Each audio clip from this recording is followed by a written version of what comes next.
The big difference here is that the working for a company, in general, the worst they could do, their biggest hammer they can wield is firing you or laying you off or something, and that's it. The thing is, the government doesn't get to just stick a gun in your face and say, time to pay your taxes. That only happens if you resist and you try to break the law. But no, we have to have a system. And personally, I think that system is actually built around the idea of squishing competition and making the barriers to entry very high. 4th of July, 2006, I think it was, we were like, let's start the most difficult business we could possibly start. I was like, hey, I might have cancer. Let's start a business. Yeah. God, Seamus. Seamus. Do drugs, kids. It's good for you. Yeah. Dude, acid is good medicine.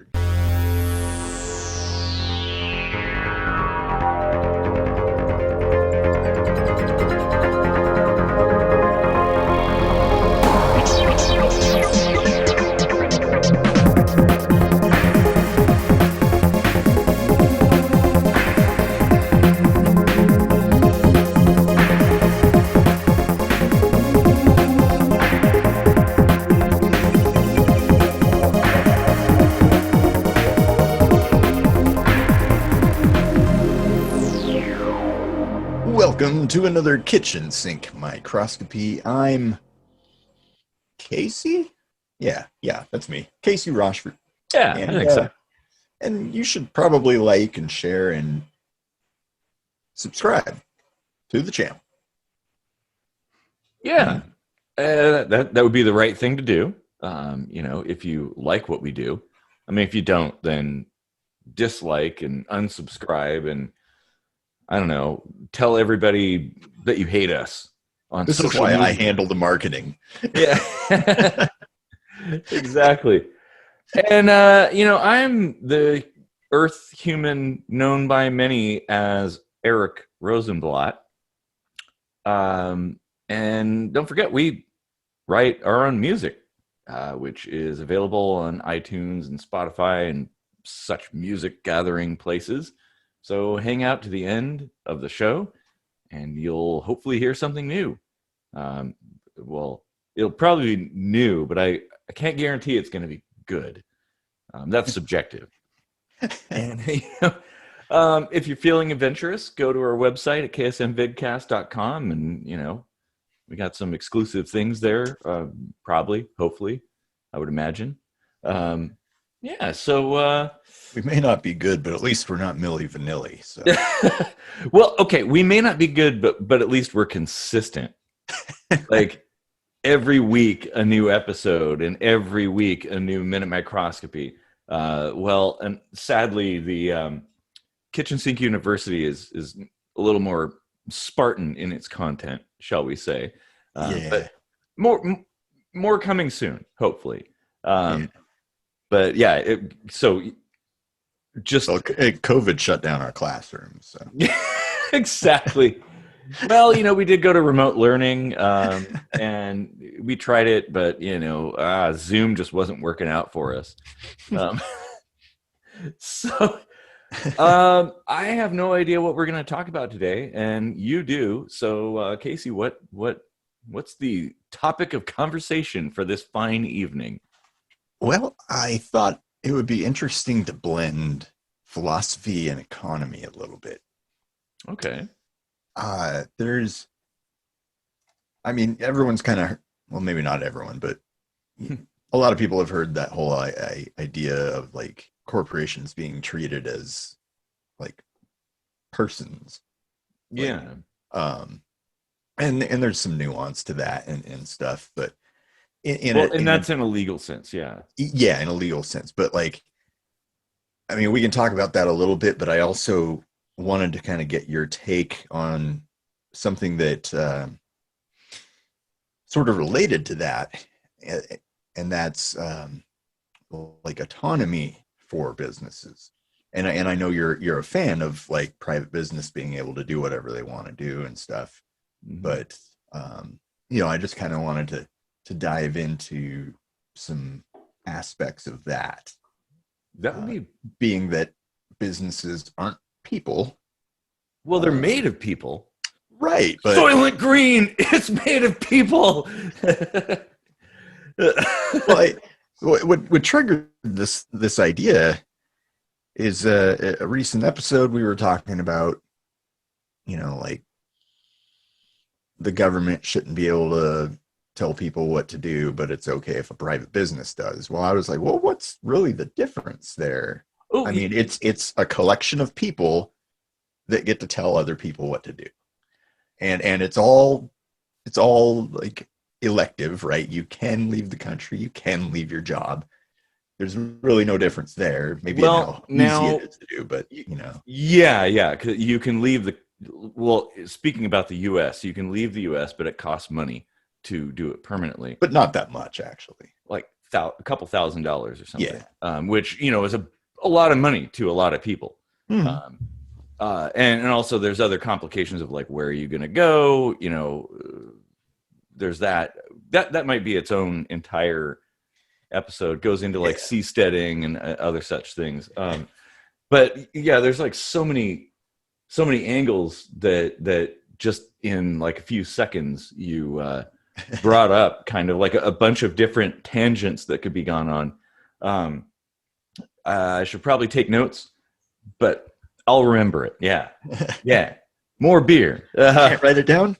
I'll remember. But just starting off of the corporations being people thing, or being equivalent under the law of the US to a person, it always strikes me as interesting, because so as far as certain things go, the law, the legal system of the US treats corporations as if they're an individual, like one person, even though that's like objectively not the case. Right. Like Amazon is not one person. And why that even became a thing? I don't know. I think it has something to do with like legal proceedings and like how do you deal with something complex in a simple way, perhaps, I guess. But here's the thing. If a person, right, like myself, the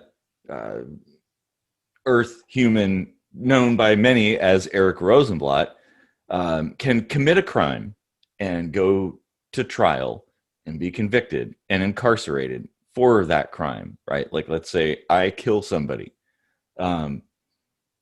Well, okay, that's because I'm a person and I am subject to that system in that way. So if a corporation is a person and they, as an entity, being the corporation, commit a crime, like, I don't know, a good example would be Enron, right? Some kind of shady dealings and stuff like that. And they're found guilty, the company, the corporation. Why doesn't the entire corporation get imprisoned? Why isn't the Enron headquarters like encased in a sarcophagus, or all the employees, whether they're innocent or not, because they're part of this person known as Enron? Why don't they all get imprisoned? Right. Yeah. Like that. Like, does anyone go to prison? Usually no. And this is the thing: go big or go home, I guess, in terms of monetary theft, or just crimes in general. If you're a war criminal, you're treated differently than just like a casual murderer on the street. If you steal billions of dollars, embezzle tons and tons of money, you're given like a slap on the wrist, like maybe a small fine or something. You do some community service, and then that's it. But if you steal like, I don't know, $10 worth of Red Bulls out of your local convenience store, well, yeah, you're going to jail. Like that kind of like double standard is bullshit. Like it should be we have one standard and we apply it unilaterally across the board to all parties. Otherwise, there can be no justice. Uh-oh. Yeah. Wait, I feel a Picard moment coming on. Well, I wonder then if it's some sort of way, like I wonder if it's really meant to protect individuals within the company more than anything. Well, Say you are a drug manufacturing company and your drug kills a bunch of people. Like who's culpable for that? Is it the CEO who really had very like jack shit to do with the whole process, or is it like the toxicologist that missed something? You know, like who do you blame for that? Like, or was it like the janitor that cleaned the floors? Like, right. And that's a good point, that there are a lot of innocent parties within a corporation. Like with Enron, like most people were completely oblivious to what was going on. And so do they need to suffer some kinds of consequences for the bad actions of a few people, kind of like at the top or close to the top? Like, well, I think that's kind of unfair. Like, it's a job, right? Like, oh, I just got a job at this place. Here's the thing. If you don't have control over things, you should not be subject to penalties for those who do have control for their actions. Like if you're a CEO, although granted, usually it's kind of a big picture thing. It's usually the people a few layers down that do the nefarious things, and they're the ones that should be punished. The people who actually instigated the crime, the janitors and the receptionists and the data crunchers and stuff like that, they don't know what's going on. It's a job, and as far as they know, because they don't have access to the information, they don't have any way to dictate the course of that company. So how can they be held responsible for the ultimate destination, I guess, like being the crime? Even if you don't hold them personally culpable for something, though, they still probably end up getting penalized in some indirect way because the reputation of the company has been tarnished. Oh, yeah. Cuts to the... Yeah. No, that's a good point. You would never like put on your resume, oh, I worked at Enron. Like you just leave out like I was unemployed for 6 years. What did you do? Delivered some newspapers or something. I was a ship captain of the Exxon Valdez in 19 yeah, exactly. Oh yeah.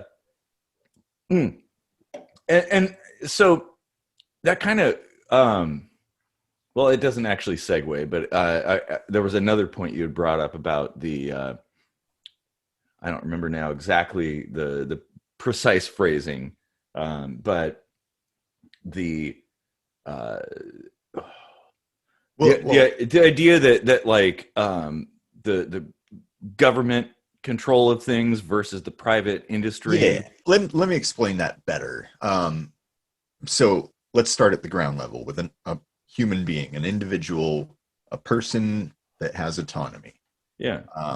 I think it's pretty well established the world over, for the most part, that people should be free, right?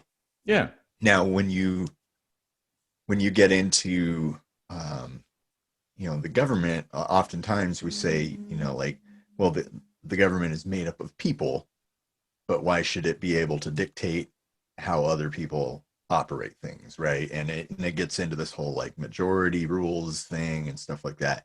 But I don't really see that being any different.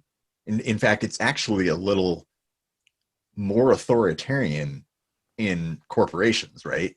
Like you've got like a board of directors that calls the shots for hundreds or thousands of people under them, many of which are probably kind of stuck there in whatever financial or socioeconomic situation they're in.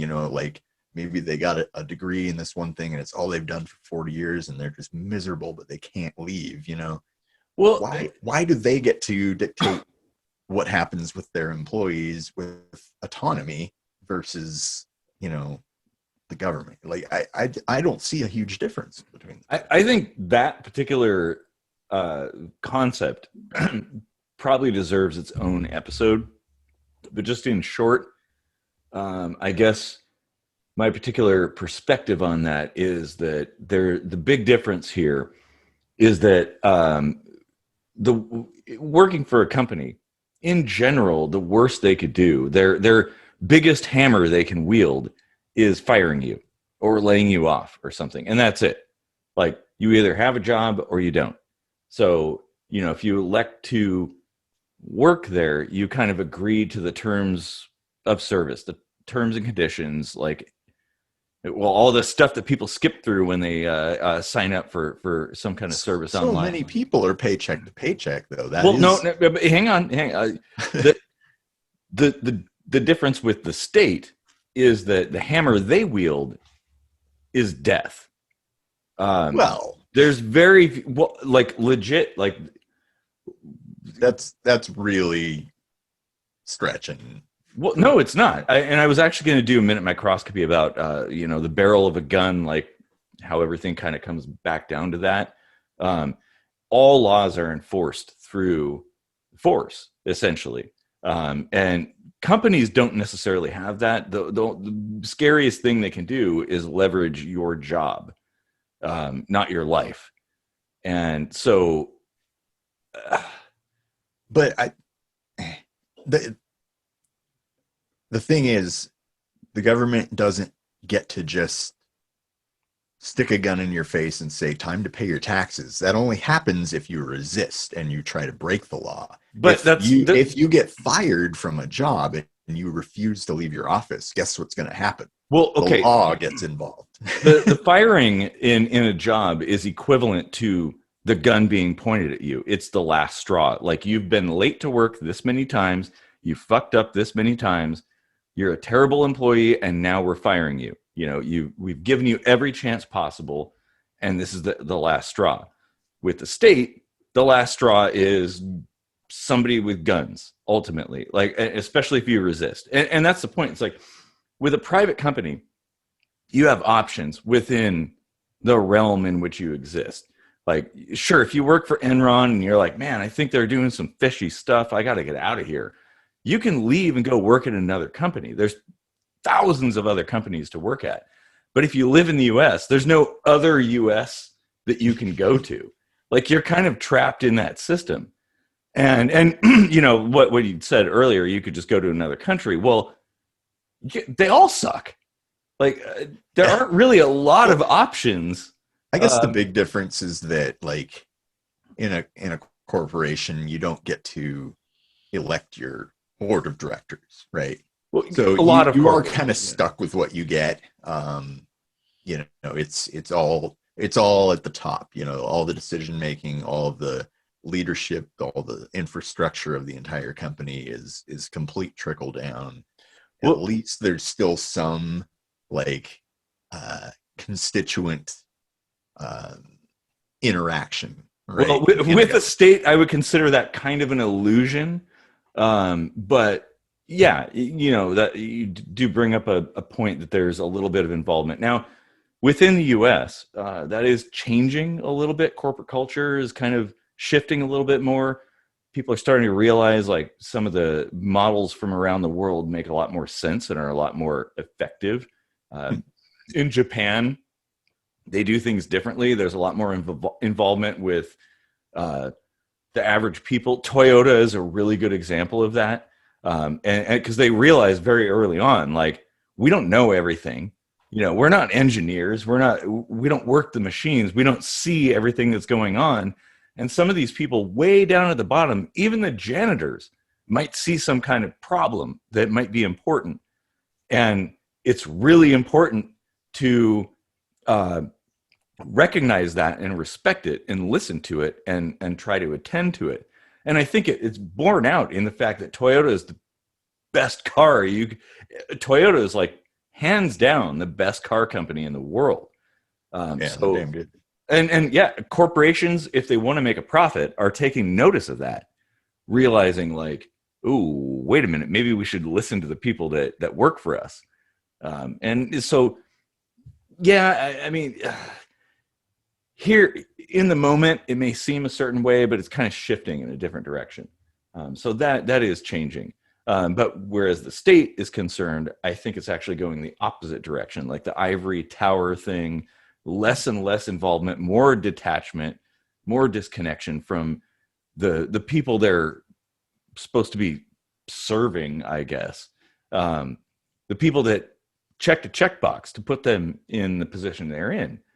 Um, yeah. Oh man. Wow. This is a complex topic. Yeah. Very good idea. Like I love Yeah. this. This is great. Yeah, there's a lot of directions to go with this one. Yeah, I mean, it's not like government and corporations, businesses, these are all social constructs. These are all things that we've made them what they are. Oh yeah, And yeah, and yeah. It's that completely means they just could always change. They could sure. change at any time, you know. Yeah, Um, yeah. We like somehow at some point a bunch of people decided, oh, this is the way we're going to do things. Like, yeah, oh, okay, I want to form a corporation. What do I have to do that? I can't just put dot, ink dot at the end of my name like I used to do when I was in middle school, and think, oh, I'm a business now. No, there's a bunch of paperwork and rigmarole, and it's all very complex, especially in corporations. You have these processes and all this stuff. Um, and yeah, it's not a simple thing, and it's something that basically a bunch of people, for better or worse, like decided for us. This is the way things are going to be.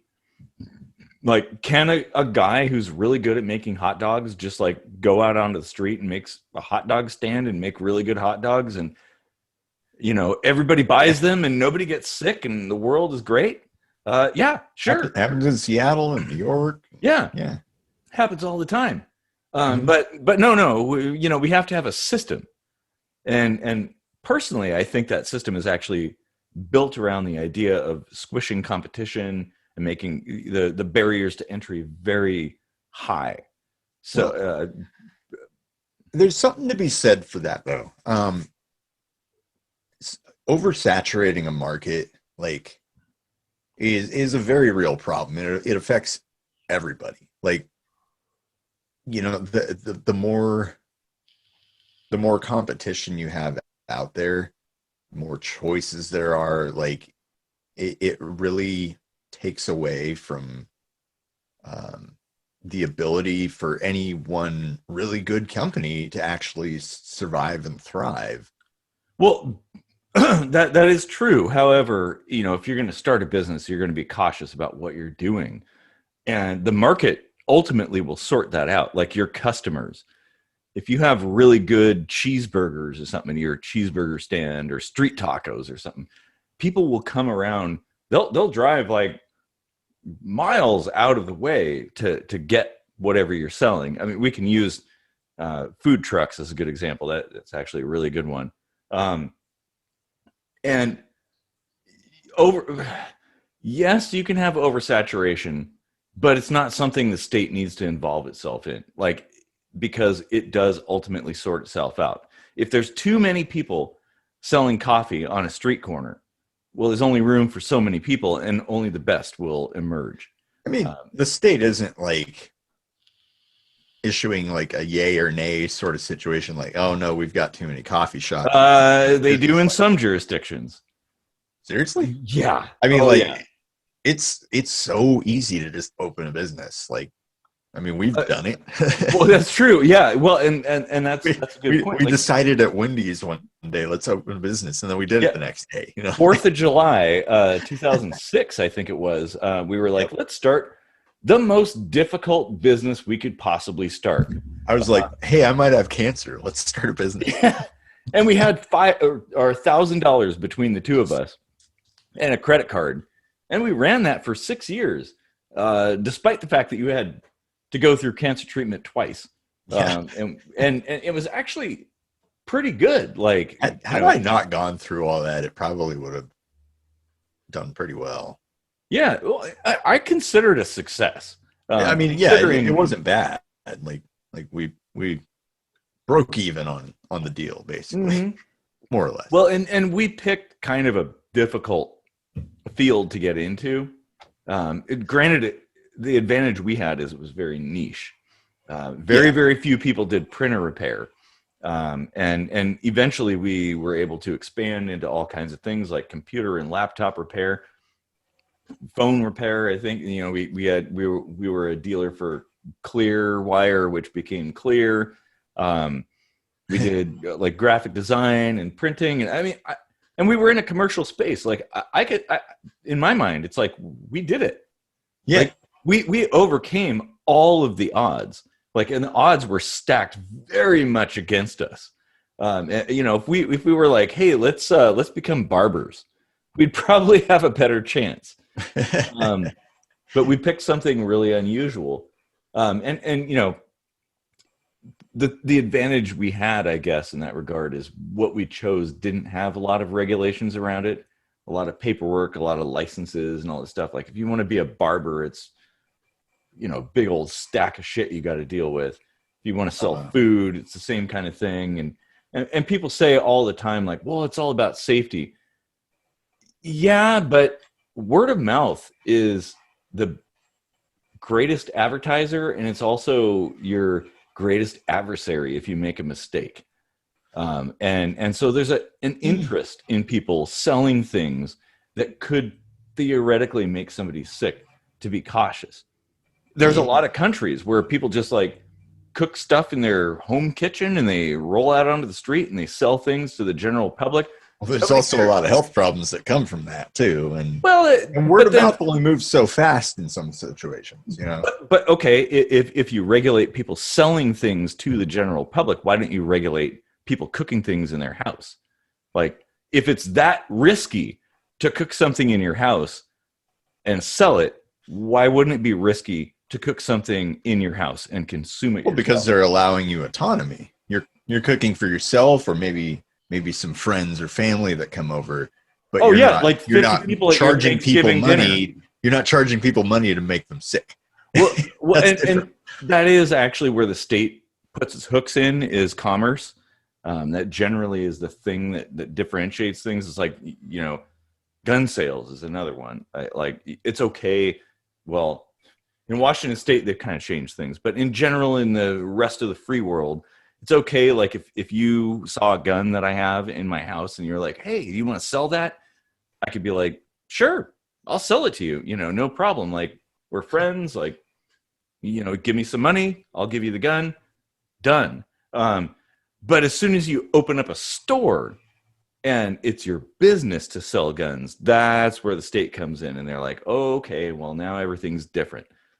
Personally, I don't necessarily see much of a difference there, other than scale. That's interesting. That's interesting because look at drug dealing, right? Mm-hmm. How's that any different than, having some guns and selling them to your friends? Yeah. That's a good point. Yeah. I mean, we're going to see federal legalization of marijuana in some near future, right? But yeah, I'm actually really surprised it didn't happen like a couple of years ago, at least. Like, there's a lot of pressure to make that happen. But that kind of opens your eyes to, like, what is the difference here? Like, really, Oh yeah. I mean, I remember when I was growing up as a kid, the DARE program. I have a DARE mug, coffee mug in my house, kind of as like a joke, because they thought, like, oh, if you just preach abstinence, that everything's going to be good. Just tell people, oh, don't do it. This is your brain on drugs, and that kind of thing. Well, that doesn't work. And people are finally wising up to it, and it's really interesting that, like, when I was a kid, marijuana was seen as like, what's it, Schedule 1, I think, is what's classified. Is it schedule or class? It still is. Yeah. Well, yeah. I'm thinking, oh yes, Schedule is drugs, class is firearms, I think. Yeah, But Schedule whatever. 1. It's all just a bunch of mumbo jumbo made up stuff. But it was seen as like some kind of like very bad thing, right? And now, with the passage of legalization and decriminalization, like pretty much across the country, no one cares. And as usual, I remember when the marijuana bills were on the docket in Washington State, there were all these like propaganda ads, like, well, if you pass this, you're going to see, middle school kids like smoking pot, and they're going to be high, and it's going to be, oh my God, the world's going to fall apart. And that didn't happen.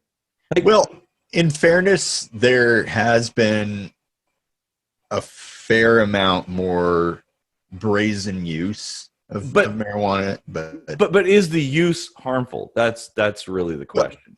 I mean, that's a whole episode.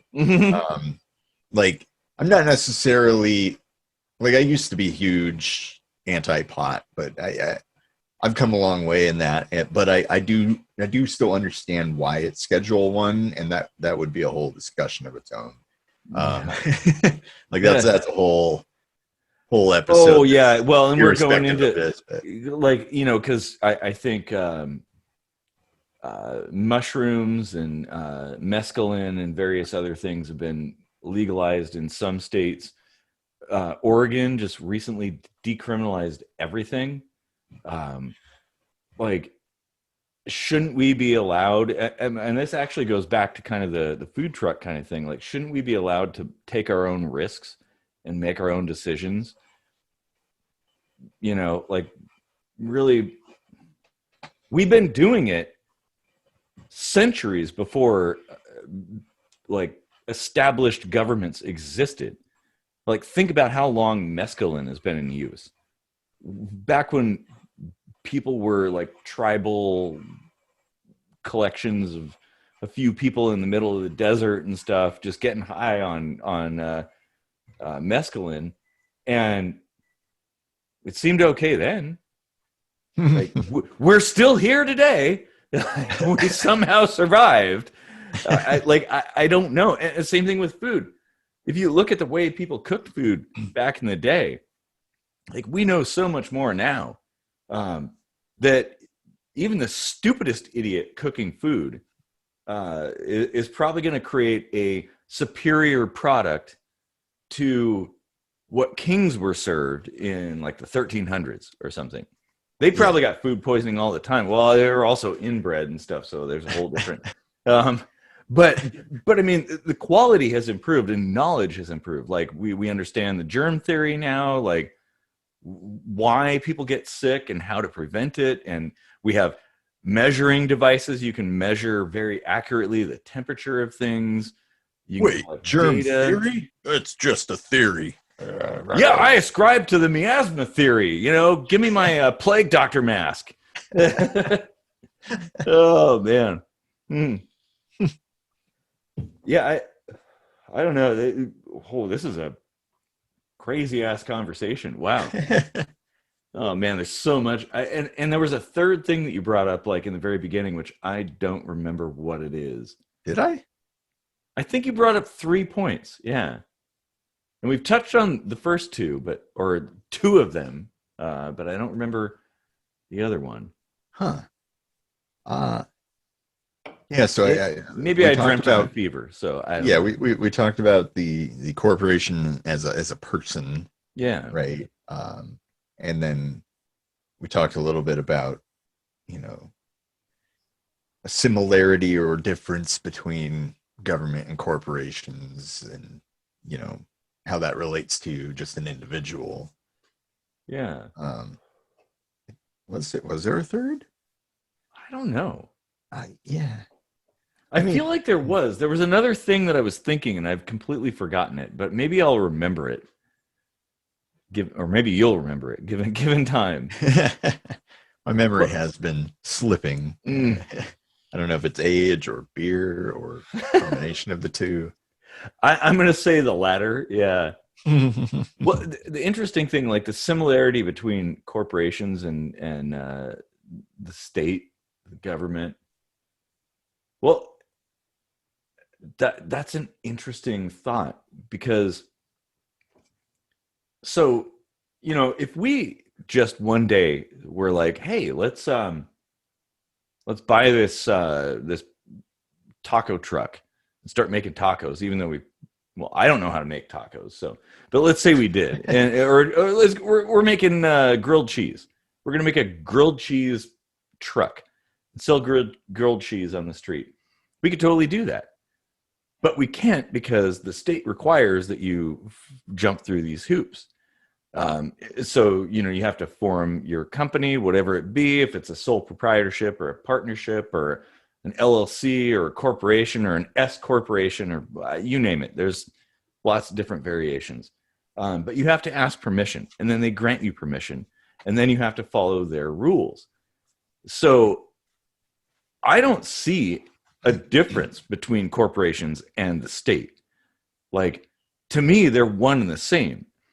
Because if people left to their own devices decided to start conducting business, trade, right, with the general public, just decided, well, I'm going to make my grilled cheese truck or whatever and sell grilled cheese because people like that kind of stuff, they would do it. But you can't do that without suffering some consequences. So you have to jump through. I just realized, like, I'm doing the thing with my hands that I'm doing in the background there. Synchronicity.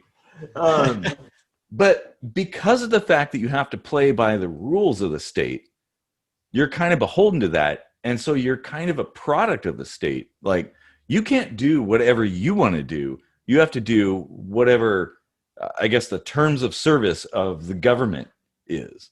Those are the rules you have to play by. And so I honestly don't see there being really much of a difference in that regard. Huh. So we started bringing up drugs, right? Let's say federal level decides marijuana is legal, right? Yeah. Your corporation that you work for decides they don't want to recognize that you're not allowed to smoke pot and work at this job, right? Mm-hmm. Like, is that so? You have your personal autonomy. You're like, I really want to smoke pot. You have the federal government on the other end of things that says you can totally smoke pot. But then in the middle there, you've got your corporation that says you cannot smoke pot if you want to work here. And that's like the industry standard. And that's the only thing you've ever done and the only thing you're qualified to do. Oh, damn. Is that okay? That's a super good point. Like, and that actually, you worked at a company that was very much against smoking tobacco, right? Yes. And they were like, if you're ever seen smoking a cigarette in public, you're fired. Well, it was weird because people that were working there before the union was started were grandfathered in. So there was like 2 people at that place that could smoke cigarettes and nobody else could. They had to pay their own health insurance. Like, everyone else got it for free. But still, they were allowed to smoke and no one else. God, it sounds like such bullshit. Like, because that's the point, is like, smoking tobacco, use of tobacco products is legal in the US. But this particular company is like, I don't like that. And I, honestly, I think I've company that firefighters can't do it either. I don't know if that's true. Nurses in some places too. Yeah. But I guess it's kind of like, it's sort of their prerogative, right? Like, if you want to work for a company, you kind of go in knowing the rules. Now here's the thing. If you submit your application for a company knowing the rules and then balk at something that you don't like, well, that's kind of on you. But if everything's fine when you went in and then midstream they change the rules, well, you have every right to protest against that. Like, that is totally bullshit, especially if it means your job. And that's probably why those couple people were grandfathered in. Mm-hmm. That would have been pretty lame. Well, and they're probably like, well, they're gonna die eventually, and we could just like pretend that never happened. Actually, as a little digression, a little anecdote, you probably weren't there for this, like at Wilson High School. Um, I remember, so it used to be that the students could park in the parking lot. Just, you're a student, you could park in the parking lot. Bring your car, park in there, go to school, all that.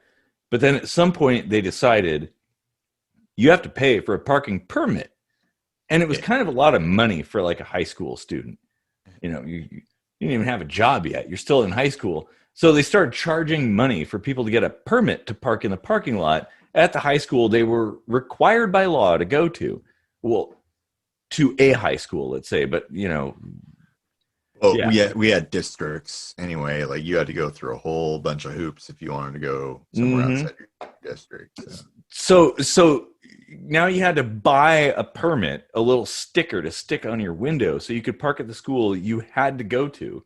Because it wasn't probably, unless you were 18, it wasn't your choice. It was your parents' choice. So, but now you as a student who happens to drive have to pay like $15 or $20 a semester or whatever it was to park in a fucking parking lot in the school you have to go to. You know what they did? And this is the most beautiful anarchist thing I've ever seen. They didn't park in the parking lot. Like after that hammer came down, the next day, like nobody was in the parking lot. They parked on the streets in the surrounding neighborhoods, and they got so much hate mail from all the houses. Like, oh my God, there's like kids parking in my driveway. Oh, what are you doing? Like, why? There's all these cars here. They're filling up the streets, and they ended up like delaying it for at least a year, presumably so that they could push it down the memory hole, and like the incoming students would not know that was not the way it used to be, and this is now the new way we do things. Well, it was so amazing. Like, God, it was so good. I was there in the kind of like the golden age, because I forget how much it was, 15, 30, 60 a year. I don't remember, but whatever it was, like, I mean, my parents could have paid it, but I was like, nah, I got this. I was like the last person that refused to park in the parking lot, and I parked on one of the side streets, and I had like a spot, and nobody ever complained about it. Well, yeah, probably because you were one of the few, and back then there were like hundreds of cars like swarming the streets outside the school. They were, oh my God, people were pissed about it. Yeah, but I mean, like now you see permit parking only anywhere near a school, like anywhere. Yeah, well, and I kind of get why they're so here's the thing. I understand the rationale for having like a parking permit for a school. It makes sense. You don't want people parking in the school parking lot who are not students, because that's expensive territory that you have to, you built, you have to pay for. But the permit should be something you just issue, like a shall issue kind of situation. You're a student, you get a permit. Yeah. There you go. You ask for one, you get it. You don't have to pay for it. You just get it. Because it's a fucking sticker. It's a sticker you print on a laser printer. That's it. Especially where we went, because it's not like there was a whole bunch of commerce nearby where people might actually want to park at the school and walk somewhere. Like it was just residential. It was in the middle of a residential area. Like, it was kind of a bogus, kind of a main road, but like there was no business anywhere around. Yeah, it was kind of a bogus situation. So it's like the principle of the thing I agree with, but the methodology, like the fact that they charge money for it, is the problem I have. Same thing with like business licenses, permits for all kinds of different things. Like, well, what the hell are we paying taxes for? I'd pay taxes for my fellow people in my region to get a free permit so they can start a business that I can either work for or buy from or something. Like, why does it cost money? that's the whole problem I have. Like that goes back to that whole barrier to entry, like taking poor people and keeping them down. And you get, and also ignorance too. Like the complexity of the regulations is in freaking sane. Like trying to understand what you need to do. You know how long I studied business operations and regulations and all that. Like, and I still to this day don't understand it. Like years and years and years of reading books, and it still doesn't make sense. And if you make one little tiny mistake, boom, you could get cited with like $100,000 fine or something like that for just, you know, crossing a T or dotting an I where you shouldn't have done it. Well, you remember how when we started the business, I had like hair down to my waist, and then by the end of the business, I was completely bald, and that was because of taxes, right? Like, you're just like ripping your hair out, like, ugh. Well, it was like, you see how you get like taxed like at least 3 times on the exact same transaction. Yeah. Like taxed upon taxed upon tax. I mean, in Washington, right? Like Washington's big on tax. Except personal income tax. That's the one. Yeah, that's the only thing we don't have. Like we've got property tax, we've got sales tax, we've got use tax, B&O tax. That's the one that was B&O, like, B&O tax. Each individual city had to have their tax cut, like because we did work in multiple cities. Wasn't Kent one of the weird ones? Like if you're on one side of a street in Kent, it was one tax rate. Yeah. And you're on the other side, it's a totally different one. Yeah, Auburn was 2 different counties. Yeah, and they didn't care like where your business was located, like your home office. They cared where you did business. Right. And you had to pay tax based on that. And you had to charge tax based on that. Oh, it was all confusing. I remember the charts. Yeah. Oh my God. It was what a mess. Yeah. Oh, total mess. I think I remember something that popped in my head when we were talking like in the very beginning about companies. It was sort of like based on the companies, like companies being their own thing and the government being a separate entity and like their rules being different and stuff. And I mean, currently right now, there's this whole discussion going on about like First Amendment rights and stuff, right? Like, can a company elect to, I don't know, say kick out or silence somebody based on their own personal views? Even though, because the argument is always made like, well, the First Amendment applies to the government. The government cannot regulate these things. They can't stifle someone's speech. I mean, unless it's a call to action, of course. So we all know that. And so if it's a company, anything goes. And I have a huge problem with that. Like, to me, I think it's almost like the Bill of Rights is seen as like the 10 Commandments, like the doctrine of God or something. It's like, no, these are principles that are kind of based on experience, human experience. Yeah. And so I think they should apply, like, yes, okay, legally, the government cannot shut down someone's free speech or right to practice their religion or the right to protest or the right to keep and bear arms. Oh, wait. Yeah, they do. But legally, they can't do that. They don't. You can always keep and bear arms. Oh, that's a whole different rabbit hole we should probably avoid. Like, oh yeah, okay, I can have the 32 ACP tiny pistol from the 1960s. But anyway, let's avoid that complete conversation. But I mean, like, okay, you could probably draw parallels though, because if you understand that restricting speech, if there's a call to action, like yelling fire when there's no fire is not okay. Then you can understand why there might be certain restrictions, or not even restrictions, let's say like, I don't know, like nuance to the Second Amendment too. Like nobody is like completely barred from defending themselves. That's never No, but even what been if on the table. what if the force you're defending yourself is your own government? What if it's your own police force or the military or a foreign invader? Well, then at that point, like the rules are out the window already. Like, Well, that's true, but if you don't whatever have goes those, goes at that point. if you were never allowed to have those tools to begin with, you wouldn't have them when the chips are down. That's kind of my point in that regard. I guess it depends on what you feel. The Second Amendment stuff. It depends on what you feel about like human nature. I believe most people are good. If you don't, well, you probably have a different view than I do, and that's okay.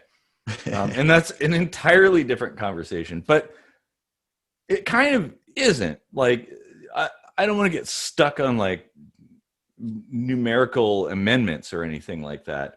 Let's not even talk about the Third Amendment. Quartering troops in your house. That's our favorite to make fun of. I mean, maybe it was a big deal at one point in time, but it is very amusing. It's the exact, like, it's akin to the Ten Commandments, like a direct parallel to like coveting your neighbor's oxen or whatever. Like, okay, I don't want your fucking ox. We should totally do like comparing the Ten Commandments to the amendments to the U.S. Constitution. Yeah. But yeah, like people, I've heard a lot of arguments like, oh, well, the First Amendment, these amendments and stuff, they only apply to what the government can and can't do. It doesn't apply to private corporations. And I agree. But it's the principle of the thing. Like, these aren't things that are codified in law for no reason, not like completely arbitrarily. Like, these are human rights. And there's a reason for it. And everybody has an interest in supporting these rights, whether it be the state that's transgressing or some corporation. Yeah. I mean, and that's my point about that, I guess. Yeah, as far as the First Amendment goes, I definitely understand the gripe with being, quote unquote, censored on, Facebook or whatever. It feels shitty, but it is technically okay. Just like, you can't take a gun into a bar. You have the right to carry it. You have the proper permit, but you cannot take it into a bar. Mm-hmm. And not that nobody really like prevents them. That doesn't prevent anybody from going to bars, right? Like, I would never do anything like that. Well, yeah, but the point is, like, upholding these ideals is really important, regardless of the force at play. Like, whether it be a corporation or the government or whatever, I think these things are very important. I don't uphold the founding fathers as some kind of like godlike figures, but I do think they were pretty smart. Like, they really thought about things when they created the structure of this particular country, and it's interesting too that these things are amendments. They're not originally in there. And so it shows that there was a little bit of thought like, hey, wait a minute, maybe we should add some extra stuff in there, things we didn't consider, I guess. I feel like you had a humorous thought there. Yeah, I just thought, like, what if the forefathers were like, what if they were like, we need to look at this as if it were a galley basin looking glass, like a kitchen sink microscopy. Nice. Man, wouldn't it be cool to have like Benjamin Franklin on the show? Man, we like invent a time machine and just like get a bunch of people on the show, and they're like, what kind of sorcery is this? Like, Yeah, whatever. It's really cool. Just tell us what you were thinking when you wrote like the Third Amendment, dude. Like, Oh man. Yeah, that I have a feeling we have a lot more to discuss in this particular, like, this is actually like a very big topic.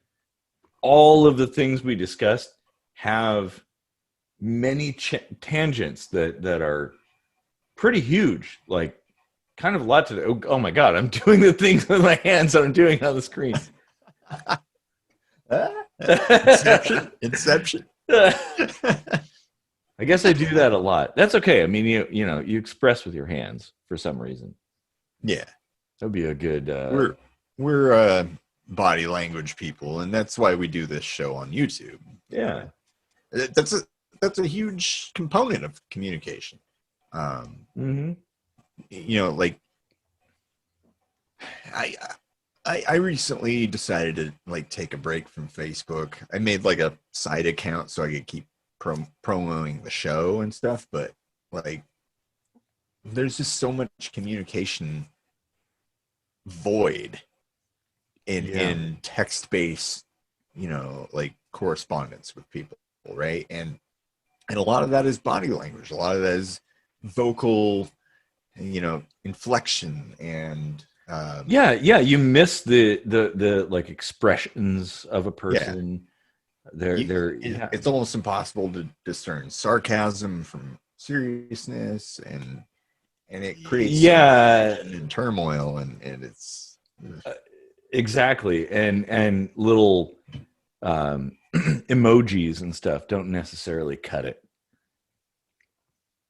You could put like all the emojis you want in your text-based statement, and it still doesn't helps convey a little bit, but yeah, but it doesn't convey what can be told with like an expression, right? Or something like that. Yeah, like it's like speaking another language without even trying to pronounce things correctly or use the local accent or dialogue or dialect or whatever. It's very much like people misunderstanding each other left and right. Well, and that's something that like really bothers me about like the new way of communicating. There's kind of an assumption that whatever you immediately jump to as a conclusion of somebody's intent is the right thing, where you should actually be like highly skeptical and questioning the conclusion you jump to in such places. But yet so people are so sure of themselves, like, oh, you meant this. Well, yeah, but you didn't read my body language. You didn't see my expression on my face. You didn't look at my eyes. You have no idea what I was actually meaning. And then you're trying to like tell me what I was saying. It drives me up the wall. Yeah. Oh, and any text-based like Twitter's the worst for that, or Facebook or something. Absolutely terrible. And it makes enemies of people who would otherwise be your friend. I can't get down with Twitter. 140 characters is, I'm way too verbose for 140 characters. Me too. Yeah. Like I could probably come up with 3 words that would take up that entire 140 characters and make it make sense, right? But like, yeah, anti-disestablishmentarianism, I think that's it. Yeah, supercalifragilisticexpialidocious. Okay, you just have a small stroke, or trying to think of like long words. Yeah, like how could you fit only 3 words and fill the entire 140 character limit? Yeah. Oh man. Yeah, this is probably with chemical names. Oh, geez, yeah, that's true. Tetrahydrofluorocarbons. But try to make a cohesive sentence out of that somebody else is going to understand who's not a chemist. Oh man, yeah, that. I think we've covered. Well, I don't want to say we've covered about all we can cover. Like, it's not all the time we've had for today, but I think we've kind of given a lot of people food for thought. And I'd really be curious, like, what people have to say. The First Amendment thing would be kind of interesting. Different perspectives and stuff like that. Well, and I honestly, like, all of this has been yeah, I mean, I pulled up the First Amendment, and yeah, it's basically just government. I mean, the only thing that's not, like, specifically not government is the right to assemble, right, and petition the government. Well, that's still the government too. Well, yes and no. I mean, like, the right to petition the government lands with the individual. Ooh, man. Wow. Wouldn't it be interesting to do an episode about rights? Like, what is a right? Yeah. Yeah. Because I feel like that could kind of go on for a while. That would actually be like a pretty good conversation. Yeah. And I think we'd have some differing ideas that might make for some really interesting thought sauce, shall we? Yeah. No, yeah, we actually should, because that's, like, I do still want to, like, construct an outline for a new form of government, and that would be a very important thing to discuss. Oh yeah, I do too, and I would imagine that our outlines would deviate significantly, though probably share a lot of similar goals. Yeah. Well, that's my hope, is that there's a way to take this kind of conversation about differing ideas and formulate an outline that is both specific enough and loose enough to satisfy. Well, I don't even know if satisfy is the right word, but, like, Satiate. Yeah. Placate. Yeah. To make people feel like, you know what, like, I feel okay with the government as it stands, like, yeah, because I feel like it shouldn't be as overarching as it is, but it shouldn't be an entire free for all either, because, I mean, it's biological nature. I mean, not even human nature. You have alphas in almost every species, right? It's a thing that, like, order, the strive for order is a natural, like, draw, right? Sure. However, do the people who proclaim themselves to be alphas or attain the status of alpha, do they know more than the betas or the gammas or the deltas, whatever name you want to give them? Like, and then is it justified that they're the person or the group that is in charge? I don't know. I think that's actually a good start for the next conversation, actually. Yeah, because we're kind of coming up on, like, full episode length, and maybe it's a bad idea to kind of go down that rabbit hole right now. Yeah, but I think it's a fascinating topic of conversation. Yeah. Oh. Mm-hmm. Oh, man. All right, so yeah, we'll just put a pin in that one. There's a couple ones. We'll talk about rights, and then we can talk about what were we just talking about? The alphas and, and all that stuff. Yeah. Alpha, yeah. I feel like this almost should be a live stream. Probably, yeah. I just put a poll out today. Check out our poll on the community page of our YouTube page. community tab of our YouTube page. Sorry, lots of beer. I put a few ideas up there about what we should talk about next on our next live episode. And actually, by the time this one comes out, that poll's probably long gone, but there will probably be another.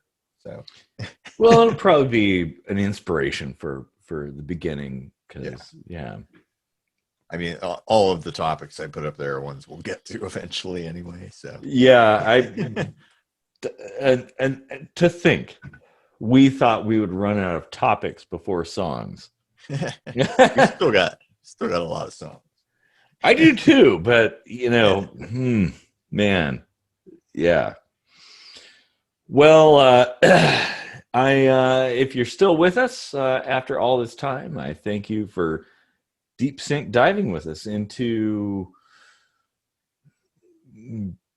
government regulations and, corporations being people, and the First Amendment and the amendments and a bunch of other stuff in between, and drugs.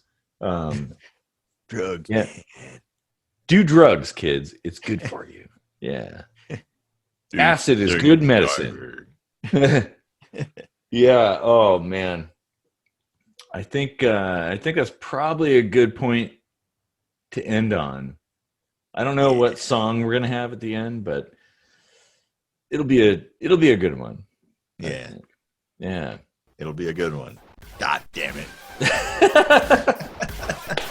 Might even be that song. Oh man. God damn it. Oh well. Thanks for sticking it out. Check out the song on the way out, and have a good night, everybody.